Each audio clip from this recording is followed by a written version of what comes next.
not far up. It's but by LA. It's not cake space. I mean, pancake Earth out of space. Then you hear somebody talking about it. That's not what we think.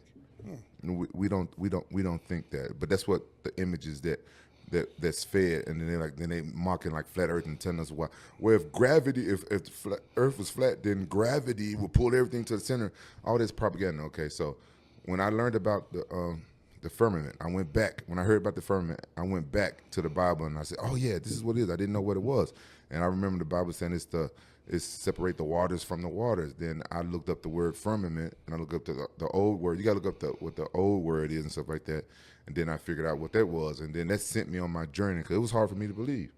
And then I wasn't believing. I was like, oh, it's just all conspiracy until I came across this one video of this guy talking about emergency landings, and this is the one thing that tipped me over to believing the flat Earth, and for a few reasons. I remember this older white lady that was talking about racism in America, and she was talking about how our continent is shaped different. Some continents are bigger than what they put in the maps. So she said they mess with the maps and how thing is, and then this guy was talking about emergency landings.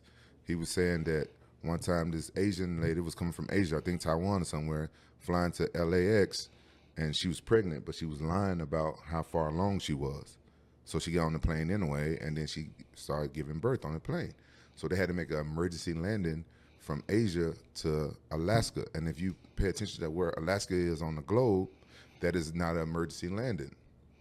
And then his roommate was like, what's going on? He said, man, I can't figure out how this is emergency landing when they're coming from Asia going to LA and they stopped in Alaska all the way over here. Like, why? How is that an emergency? Why did they stop there? Then he said, oh, that makes perfect sense on a flat Earth map. Then he pulled up a scientific, real flat Earth map from 1800. The guy was like, what is flat Earth map? He said, the United Nations logo. They use it. They throwing it in our face. The map that we use is wrong. It's different. They changed it. This is the actual map, and you can look up in encyclopedias. You can go and check one out of the library. It's a map it says